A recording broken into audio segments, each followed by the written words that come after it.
Just usher. Just put the gloves on. Just usher. We're going to teach you a couple of. It's not your gift. How do you tell people church is over and or go back to their seat or wait for prayer to end? You didn't learn. Oh, you know what? Mm-hmm. This is something I learned years ago. Okay. You know how in the black church people walk out of church and they'll do this, or if they want to walk around, they're like, "Excuse me, excuse me."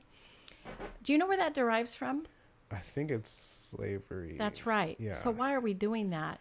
I don't know. So that when I found that out many years ago, I just thought I would never raise my hand to be excused, because it was a way to let the slave masters know that I'm not running away. I'm not leaving the plantation. I'm just going to the restroom or getting something to drink. So therefore, that's something that I wish more of us knew that.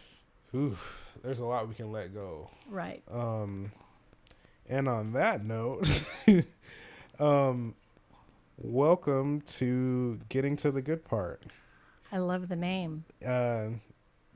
Going from having to raise our hands to being financially independent and creating strong communities. And we're trying to do that through talking to people like you. And why don't you introduce yourself to everybody?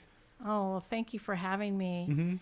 I feel really honored to be here, Michael. My name is Deborah Tuggle, and I own a cookie manufacturing company based out of... The cookie man. Well, we can get to that at some point, but we manufacture cookies for grocery stores all over the country. And I've been in business about 25 years. And so I'm really happy to meet you and happy to be here today. So thank you. What's the name of the company? It's called Bite Me. I own a couple of brands. Okay. The one that you know me as is the Bite Me brand. I also own 50% of a company called Seattle Shortbread. Ooh. And we got to know all of them, so everybody's writing this down right now. Like, where can I buy these? Those are really good shortbread, gluten-free cookies, and the Bite Me brand, of course. I started a company 25 years ago called Friday's Cookies, and I acquired Bite Me in 2004, and here we are today. Bite Me basically produces most of what we are selling, so everything pretty much falls under that umbrella, but we've got a couple of brands going on. Okay. So generally successful. I remember I was in another meeting and you were sharing, and you said the amount of cookies per hour. Right. What was that number again? So we bake between 14 and 17,000 cookies per hour here at our facility. Oof. It's Per a hour. lot. That's a lot. It's a lot. I bet it took some time to get to that point. Yes. What would you say was kind of like the starting place for that? Thank you for that. I didn't think about that. It's probably a lot clerer right now. Yes. What would you say was a starting point for you? Well, I started baking cookies to pay my way through school. So I sold cookies every Friday. I was in core reporting school and I needed to make some extra money. I was a single parent. I lived in Lakewood, Washington, and I was coming to school here. So I needed to pay for gas, tuition, books, all of that, daycare. And so the story really started. I had a friend that baked cookies at a Christmas party that my son was invited to.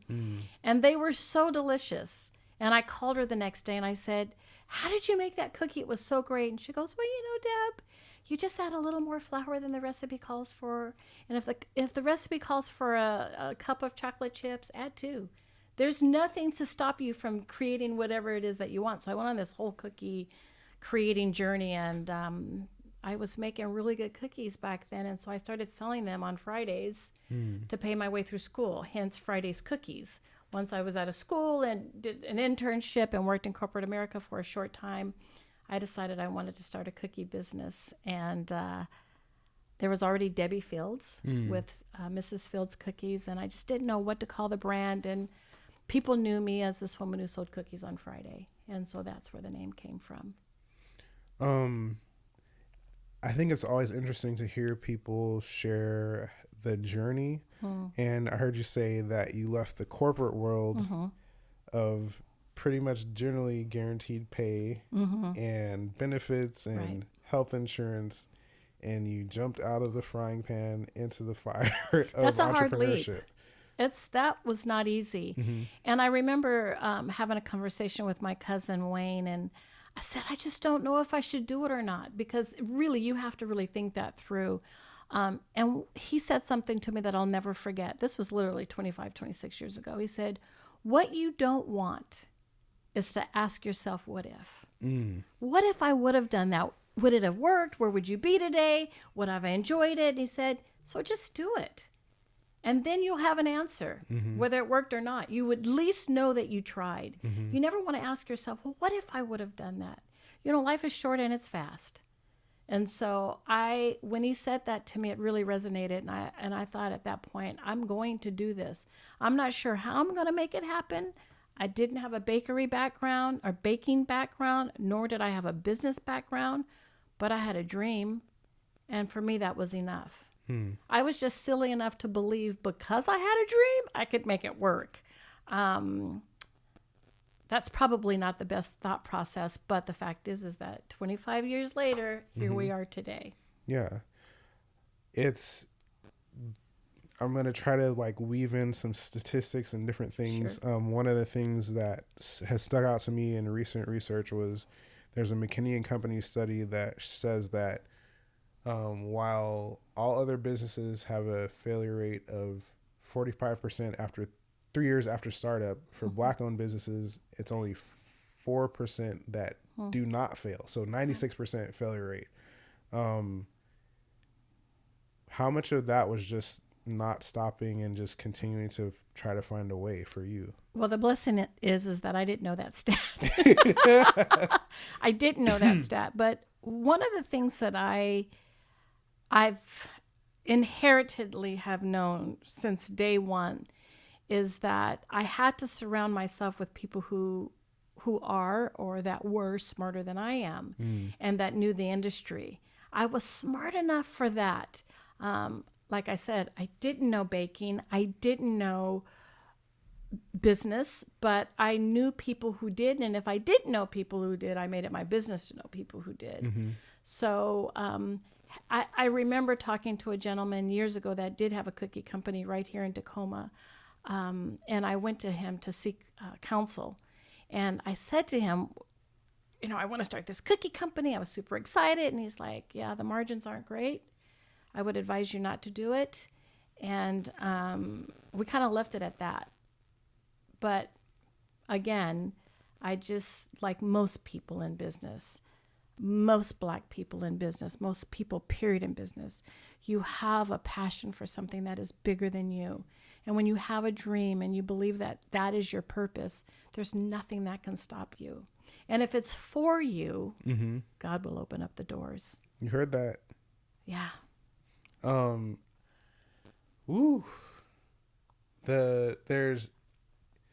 I also do work as a business navigator, and I don't want to say the name of the group, but there's a certain group out there that people will get sent to, and it's kind of primarily made up of older white know that gentlemen. group well. And the people that I've talked to, one of the challenges has been that since it's such a different path for some people, the advice and the direction, and also I'd say maybe their assumptions lead to advice that's not helpful, or they're just, like you said, discouraged from even starting. Like, oh, it's not a great thing. You won't make anything. They're not saying your people are not well off enough to sustain you, or all these different, there's undercover things that are not being said. For you, were there some people that were positive or were like pouring encouragement and wisdom into you? Like, where did you find those sources?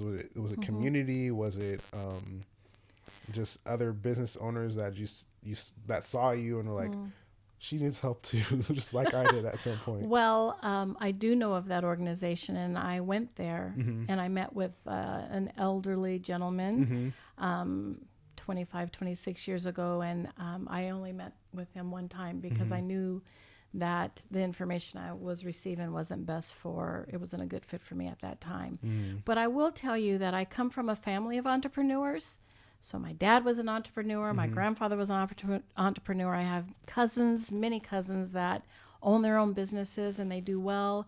So, and then again, from my cousin Wayne, who's a financial advisor, just him saying those few words to me, and with the support of my family, I knew that, not that I would make it, but I knew that this was a path that I was going to move forward in. So I've had great support systems.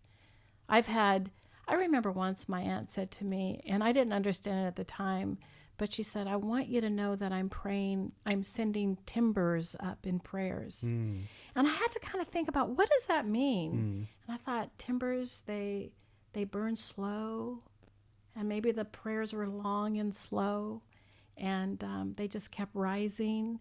And I believe that it's just those simple words that really helped me and pushed me and let me know that I wasn't alone. You know, when I started my company, I probably lived with 5 or 6 family members. I had to rent my home out, and I would go from family member to family member and stay as long as they'd until I got old, which was probably quick with me. But I've had great support systems and people in the industry. I have found that when you go to people who are doing what you want to do, the people who are good in that arena, whatever it is, they understand that there's enough room for everybody. There's enough room for everyone. You know how many cookies people eat a year? I don't. I used to know the specs on that. I should, because I just spoke it somewhere. But the fact is, a lot. So if someone came to me and said, I want to start a cookie company, can you help me? Heck yeah, I'm going to help you. You guys heard that? Yes, because I'm going to help you not make the mistakes I made. And that's important because I'm still making them, and I made a ton of them. Why would I allow someone else to go down those same path if I already know that it's a failure? It's an epic failure. You know, of course I'm going to help. That's part of my job as an entrepreneur, as someone in the community, is that I have to, and I'm happy about it. I don't begrudge helping anyone else in this industry. That's really good to hear. It's needed. There's so many people that have ideas or have some kind of spark that they're kind of walking around and guarding. They have their little candle, and it's a hurricane outside of disappointment and frustration, and they're just walking through. And I think a big part of this podcast is really finding people like you that figured out how to keep that alive, and also were able to gather people around you to help do that. Something I'm thinking about is every person's life is kind of a story, and there's this one book I was reading that talked about what they call inciting incidents. And that's something that happens that shifts your story from what it was to what it would become later. I think in the book he wrote about how he was Donald Miller. He was writing about how he was trying to impress this one girl, and he said he was going to hike to, what is it, in Peru? He's going to hike to Machu Picchu. And so he told her that, bought the tickets, and then he had to train. And so, but him saying that this is what he's going to do forced a situation into his life where he had to do things really, really different. Were there any things like that for you as in this journey? Not maybe that you started, but just life threw in and is like, this is what's going to happen. I'm not sure that I can answer that question. Okay. So because I'm not sure that I understand exactly where you're at. Ask me that question again. So I could say maybe an example is something like dramatic.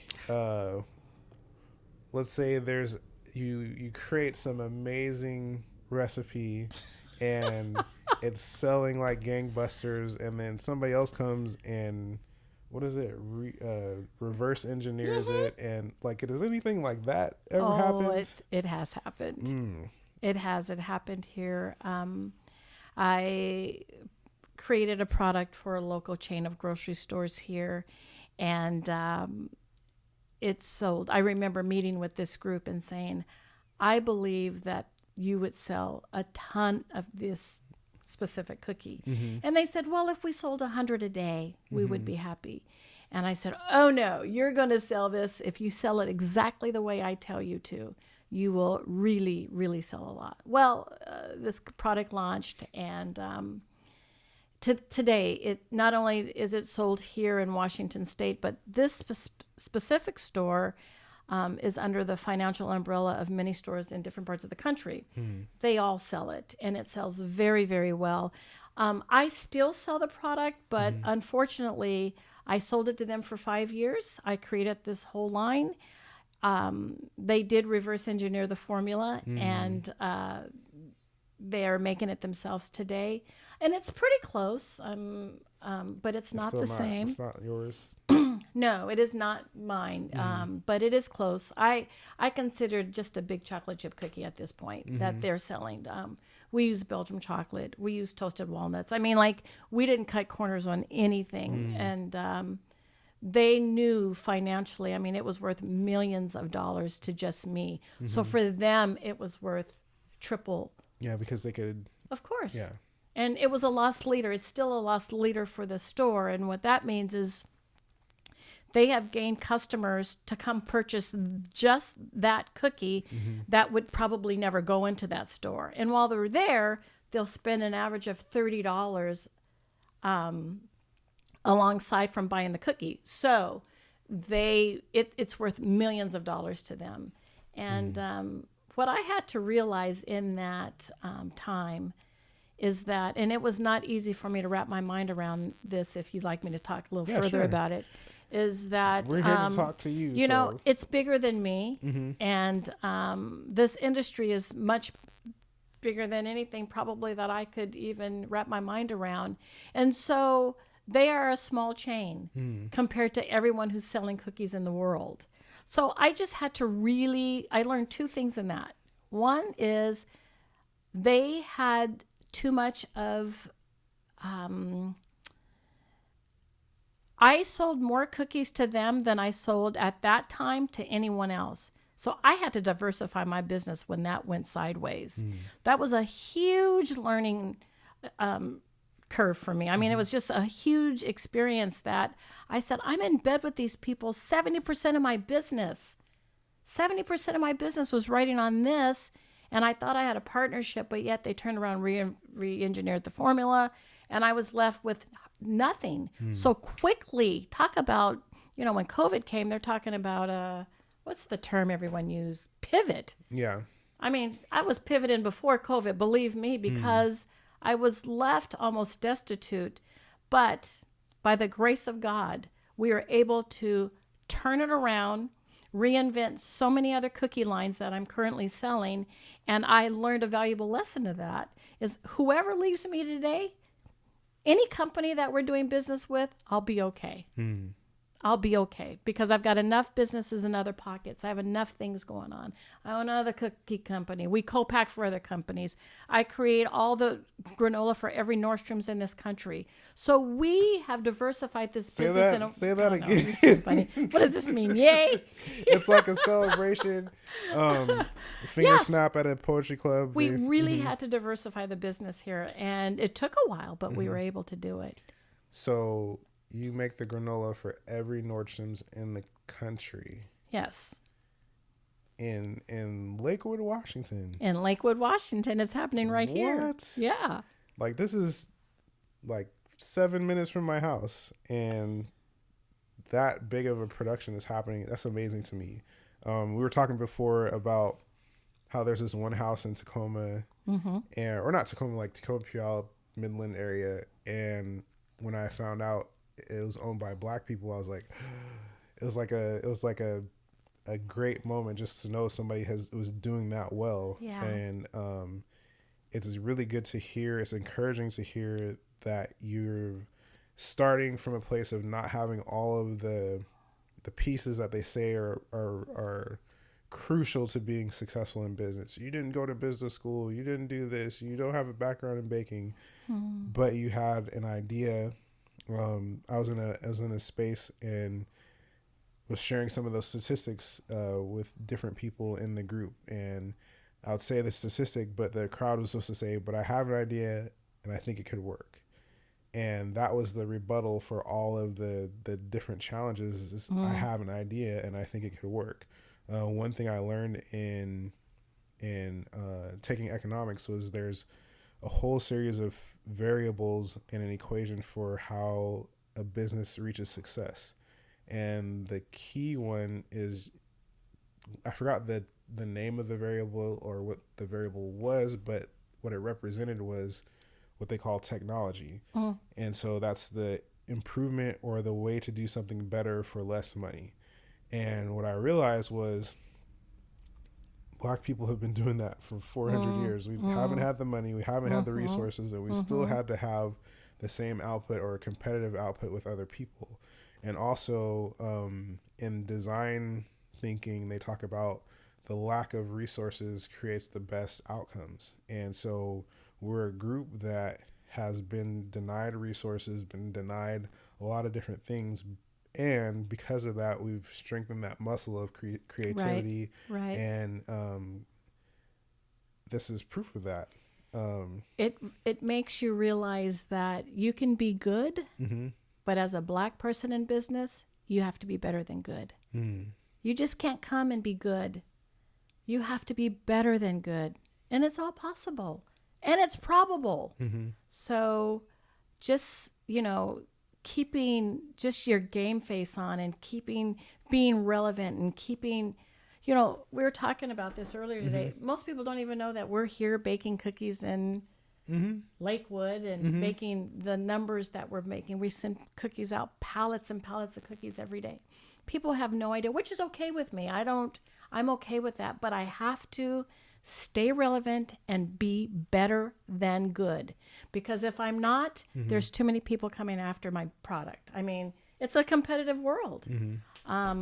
So I'm telling you, you've got to show up and shine. And I tell people that you can show up all day long, but you better shine while you're there. And being Black, you better damn well know that you're shining, because you're not going to get far if you don't. You're not. Because you know what? At the end of the day, they don't want to see my face. I even hate to say that out loud, but most of the time they don't want to see me. They probably don't want to see you. And unfortunately, that is the world we live in today. And we as a group of people need to change that. And I hope and I pray that your podcast will move someone else in that direction, just forward, moving forward. So at the end of the day, they don't have a choice but to see us, because what we're producing, what we're doing is better than good. And we're showing up and we're shining. I think Jesse Williams said, just because we're magic doesn't mean we're not real. And I was like, that's amazing. In that line, we were talking before too about, you were saying, how do you find all these people? I know somebody that did ice cream. I think now he's a chef in a restaurant. He was doing that before. He's chef trained. He made the best ice cream I've had in my life. What was there? Hibiscus sorbet. Richard looked up. He said, "What?" Hibiscus sorbet. There's one called blueberry chai, and he would take brioche buns, which is basically donuts, fry them on a griddle with butter, and then put the ice cream in between, and you eat it, and it's called a liquid. And beautiful. I need a moment. It's that good. And he made all these different types of ice cream that you would never ever see, but his heart and soul was in it. What are some people that are doing things that you're just like, this is amazing and everybody should know about it? Every time I turn around, there's a new business or a new gadget or a new that especially in our community, golly, I wish I knew people's names, but there's a Black woman that does juice. Is it, so good. Which one? There's a few. There's, is it the OC? She was at the Tacoma market on Proctor all the time. Her product is so great. And then you've got the woman that does the candy pecans that are so fantastic. What? Black woman. Hey, audience, on YouTube, if you know the juice people, I know there's one that's like I know there's, what is it? Marquita Evans is one of the juice people, and then there's another black woman on her the symbol's like an O and then a C. It's like infinite goodness that is or something. her. Yeah, It is infinite she's really, something. they're both amazing. So I mean, there's just so much, and I was telling our staff today that every time I turn around, there's another cookie company opening up. I mean, whether it's a black-owned business or not, they're just cookie shops everywhere. And when I started, I think Mrs. Fields was the only one I knew of, and then Famous Amos. He was around, and he was a trailblazer for many, certainly for me. And now, I mean, you see it so much. But when I think of in Tacoma businesses that I can just think off right offhand, those are two. The girl that does the pecans, and there's many more. There's a young man, Campfire Coffee. Oh yeah, Quincy. He's doing his thing. Yeah. So, we're out here trying to beat it up. And the thing is that we all need to come together. And if coming together means that our buying power is stronger, we need to do that. So I have a question. I've heard of something that people do where they will gather as like I don't know if it's a co-op or whatever, and they all will order for their restaurants, and then that gives them more buying power. They can negotiate for lower prices because they're bringing bigger bulk. It's true. How does something like that start here? We should be doing that today, especially with the cost of goods being so high. January 1st, the state of Washington passed the law that all eggs being sold in the state of Washington have to be cage-free. So egg prices just went through the roof. And how many businesses are out? There's a guy that does chicken and waffles. I mean, I'm sure he's using eggs. Yes, of course.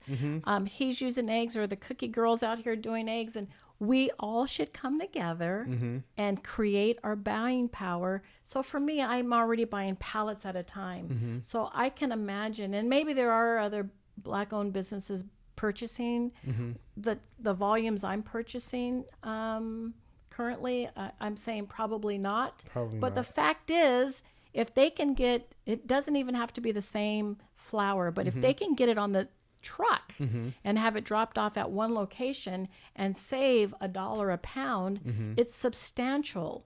We all just need to come together and do it.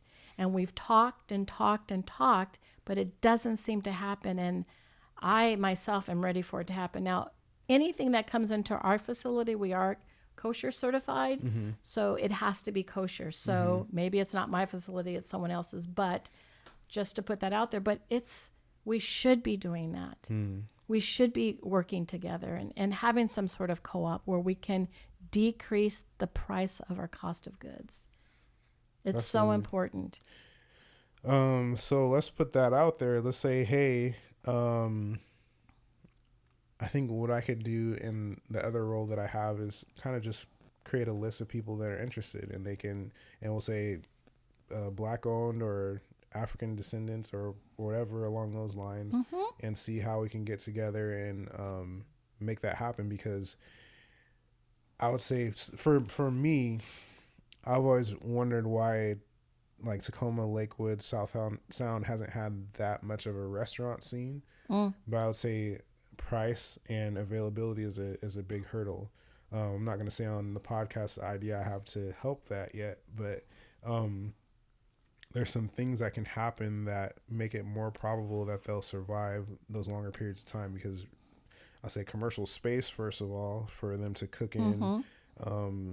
I was talking to a restaurant owner earlier today about the challenges with the health department, and that's all I'll say about that. But different things like that, I think we want a more robust restaurant culture here. And for that to happen, people have to be able to survive. And for that to happen, there has to be lower barriers for people that don't have that cash flow. Right. And co-ops like that, I think, are a great way to make that happen. So there will be a QR code in the bottom of this in a month or so, or whenever we release it, that'll link people so they can join on that list, and then we can figure out how to come together and make it work. Because there's too many smart people that we all know that can to make it happen. And there's other cultures already doing it. Mm-hmm. Mm-hmm. There's other cultures already doing it, so why aren't we? Mm-hmm. Yeah. What else do we want to talk about? Talked about, what is your favorite cookie that you make? Ooh, it changes. It's so crazy how it changes.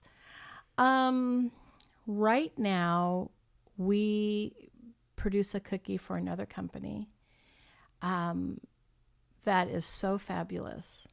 It is so fabulous. That and it's not even my brand. That probably is my favorite cookie right now. Can we know, like, when you co-man for other companies, a lot of times they don't want the world to know that you're producing for them. So it's probably, and we sign NDAs. It's best that I don't say what it is, but believe me when I tell you, this cookie is phenomenal.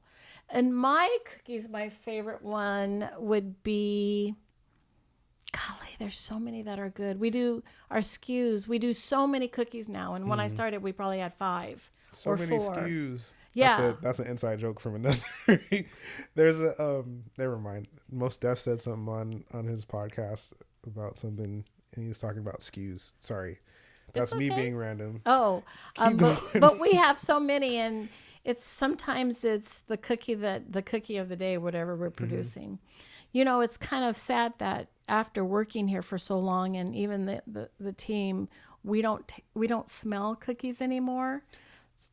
I was wondering, because when me and Richard got here, when I got here, I was like, it smells amazing. Like, it smells like magical in the front office. Like, as soon as you open the door, it's just like, wow. it's like it's not overpowering. It's not like sugar. It's not butter. It's like cookie.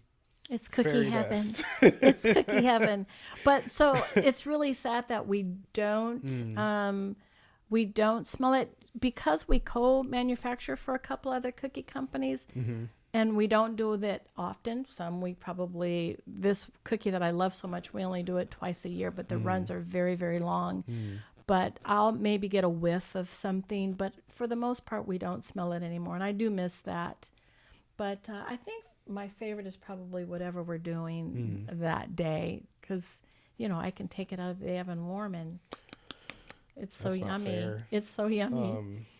Yeah, it's hard for me to eat a cookie that's a day old. Yeah. Even though our stuff, we have long shelf lives on our most of our product, but access is a whole different thing when you're it behind changes the you. oven. Yeah. It does. You can't do it. I can't do it. Yeah. I can't do it.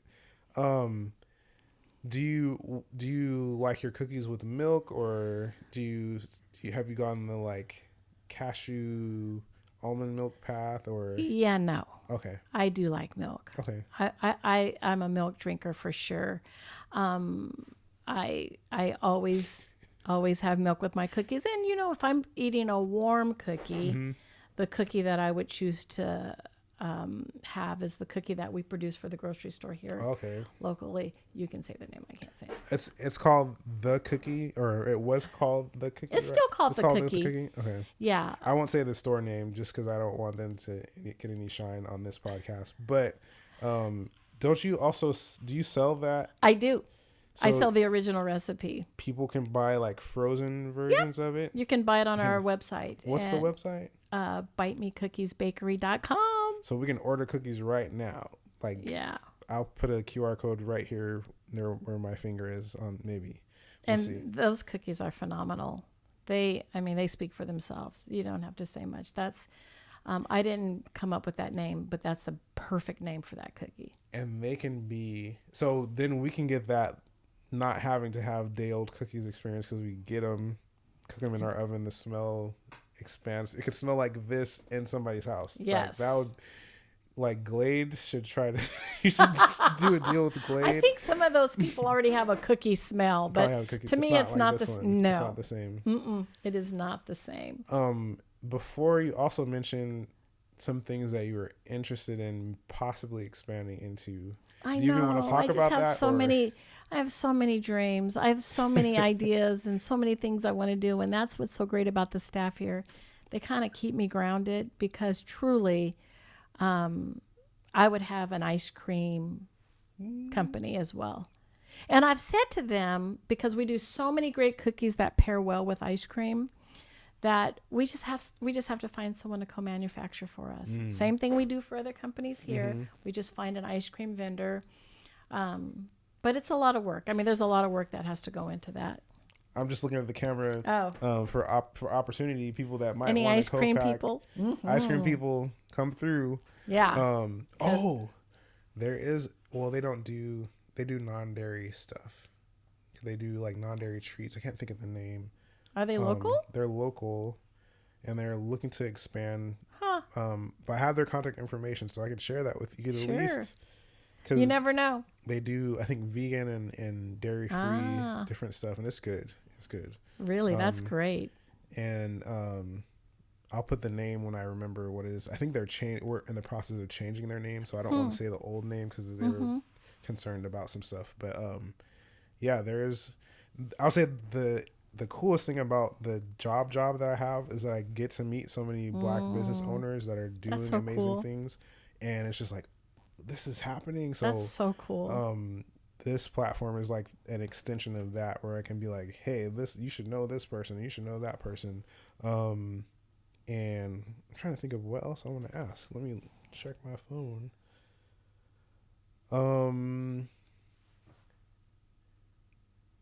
I heard you say before, like, you would be willing to help different business owners. I'm sure that they could probably reach out to us or reach out to your staff here, your people here, and say, hey, I'm looking for a mentor. What is something that the community could do to help you? Like, what would make a difference? Would it be like just randomly every third Thursday, all the Black people in Pierce County order cookies. And like do a reverse boycott? Like, what is that called? Like, we gotta just pick one company everybody orders that day and that's so cool. Crashes the internet. That's like a good idea. The fact is that I just want people to support small business, support small Black business. It doesn't have to be mine, but there's so many Black businesses that could use the sales and that could use the support. It definitely does not have to be mine, but we love to have the business, but I know there's businesses that are just getting up and started. And then I always want to hear about every Black business out there because I'll make it my business to support what you're doing. It's so important. You know, when I started my business, I tell you, this is a true statement. I had a shop on 11th Street in MLK, right next to the subway that was there now. My girl's there, Cassandra. Love by the Slice. Shout out to Love by the Slice. Yeah, her stuff is fantastic. Woo. But her banana pudding cheesecake. Is it amazing? Her cakes are to die for. She's talented. Blueberry. Sorry. We could make a commercial about her. Her products. Please support her. She's right on 11th and MLK. Love by the Slice. She's fantastic and she does a great job. Oh gosh, I lost my train of thought. I was saying something about 11th Street. Oh, you were by Subway. You had started. You were talking about supporting Black businesses, and somebody, I'm guessing, supported you. Yeah. Oh, this is true. This is so true. This was so great.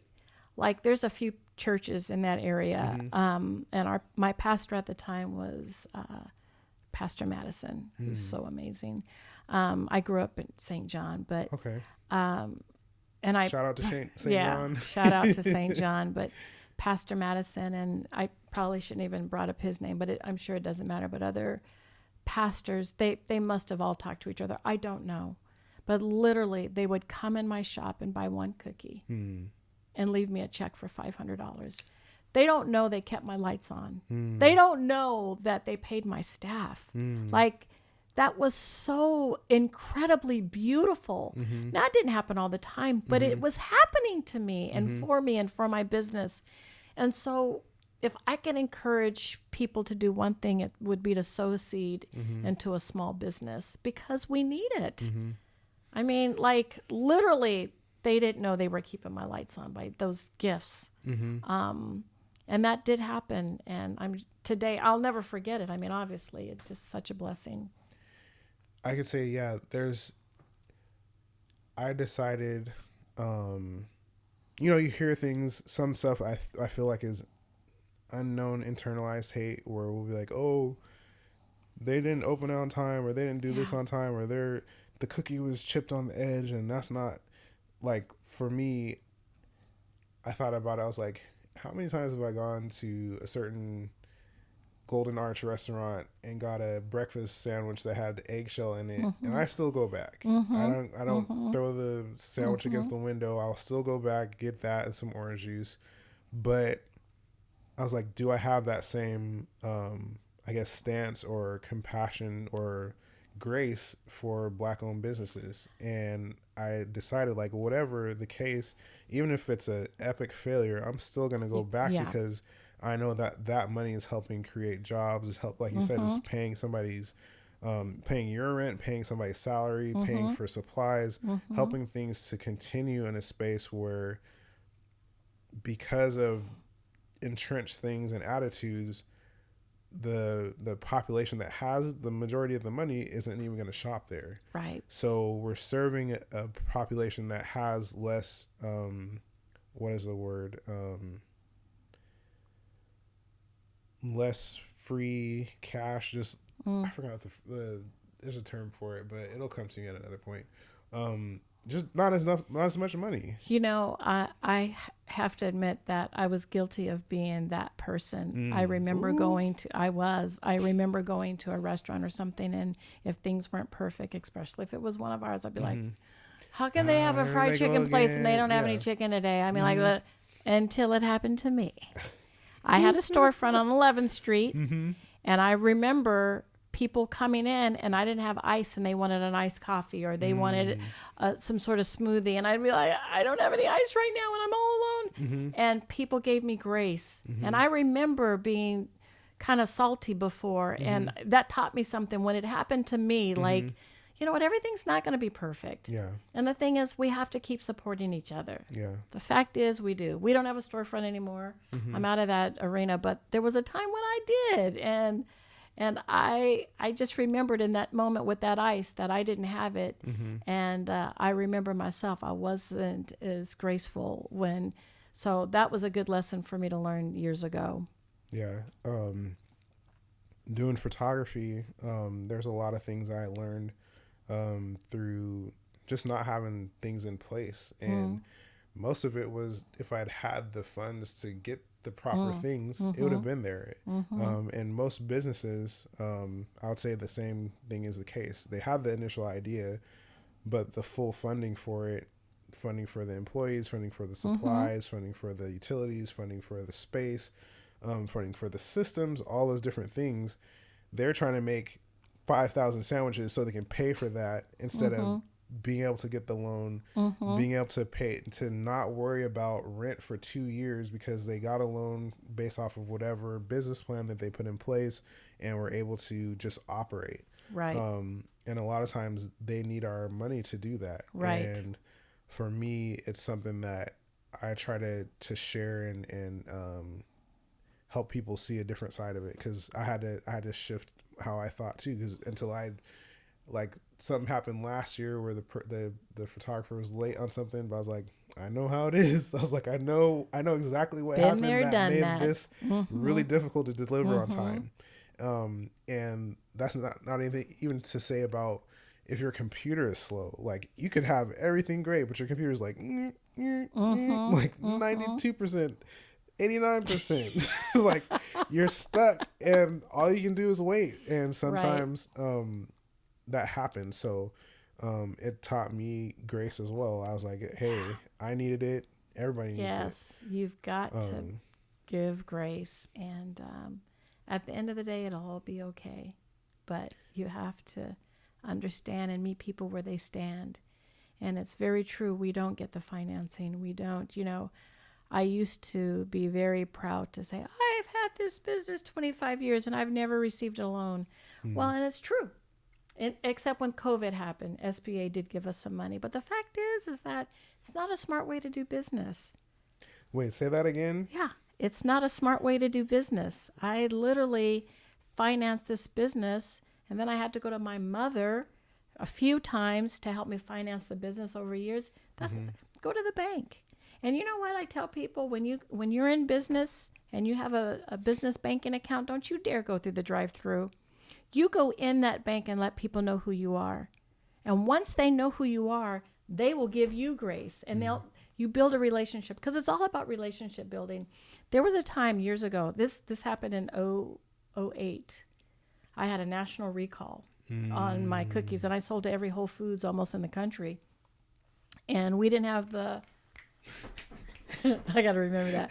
We didn't have the word milk on our label. They had just done all these new rules, and if you had butter in your product, you have to have a subcategory thing that said milk, and we didn't. And someone out of Chicago, a writer saw it, and they wrote an article about it, and everything was pulled, and it was Christmas time.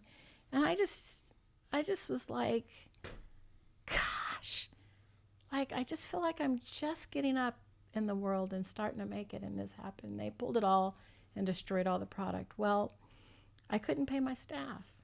So when that happened, they didn't give you your money back or say, "Hey, What? we know this is a difficult time." They just didn't pay you. No, they just didn't pay. The terms weren't up, so they didn't pay. And you had invested a whole bunch of money the to labor, get that. the ingredients, the packaging, everything, the shipping, everything. And it was holiday, so it was tons of stuff. So I couldn't pay my staff. And I went to my bank and I said, payroll's tomorrow, and I cannot pay them. And they said, don't you worry. You write those checks and you send every one of those people straight to us, and we'll cash the checks. They knew me. They trusted me. I had never had a loan with them, but I'd been with them for years. I made friends in the bank, and they knew from my history, they could see the money that was going through and out. And it all worked out great. But the fact is, it's because I took the time and I went in the bank and I built the relationship with the tellers, the officers, anyone I could. I think it's very important that you connect yourself with people in position that perhaps could help you, or now or maybe later, but definitely position yourself. Always think of positioning when you're in business. I would have never been able to pay them if the bank, and I've never not paid my staff. That's never happened here. But the bank was gracious, and they said, "Don't, Deb, we got you. We have you." And I've told that story before, and people go, What bank were you with?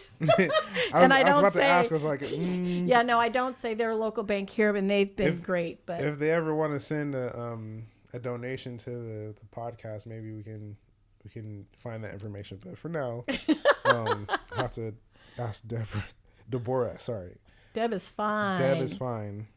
How long have we been going? I don't know. 49, 30. Okay. Yeah, I feel like this has been really fun for me.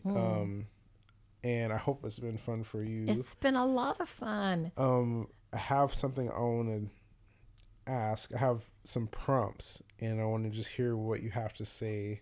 Does that mean you'll say a word and I'll then say a sentence, and then like you'll just respond back? Like, okay.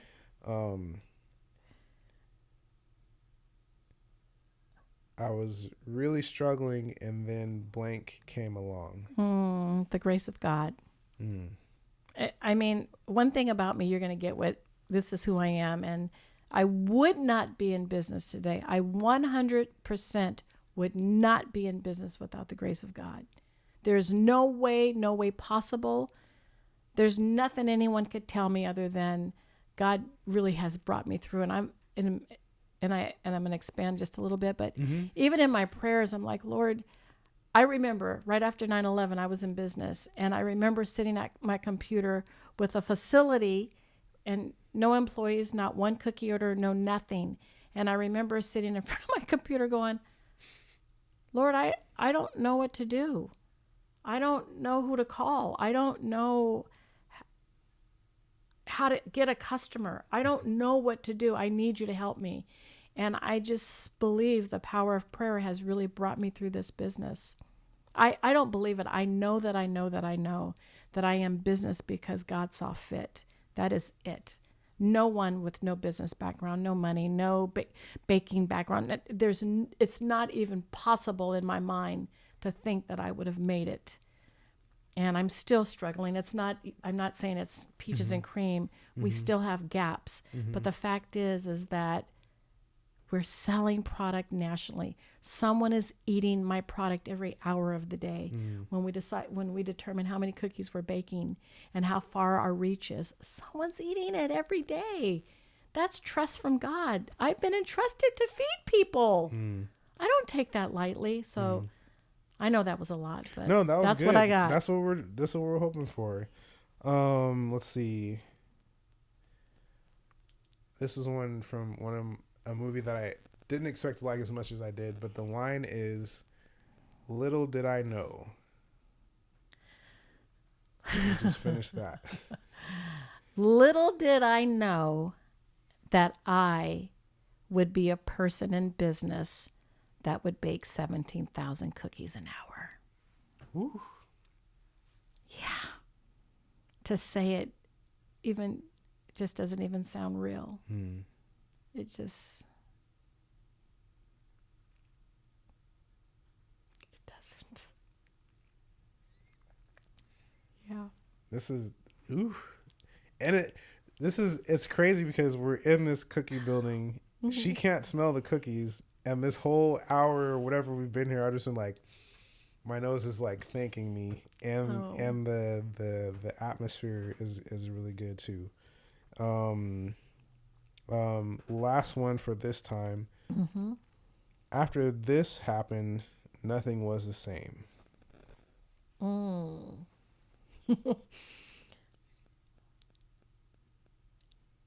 After they reverse engineered my formula, nothing was the same. I became smarter. And again, I just diversified what I did. I didn't just make cookies. I started making cookies for other, I make cookies for a couple of other companies. I make granola for another company. We make granola ourselves. We diversified. And so, you just, I think that word pivot didn't come with COVID. It came with me. And the COVID folks stole it. Okay, there we go. Because I had to learn quickly. I mean, that, I had to make some change. And you're still here to show that it worked and it's possible. Ooh. It is possible. It is 100% possible. And I think that's where we can end it. It is possible. Yeah. Thank you, everyone, for tuning in. This has been Getting to the Good Part. And again, we're working towards sharing people's inspirational stories and working to get the whole group of Black people across the planet to the good part, which is closing the wealth gap and getting us to the place where we're producing and maintaining ourselves and able to reach for our dreams or unapologetically go after our dreams. And Miss Deborah Tuggle has done that, and she's been amazing to learn from and share with, and that's how we'll end. Thank you. Thank you. Getting to the good part. Get to the good part.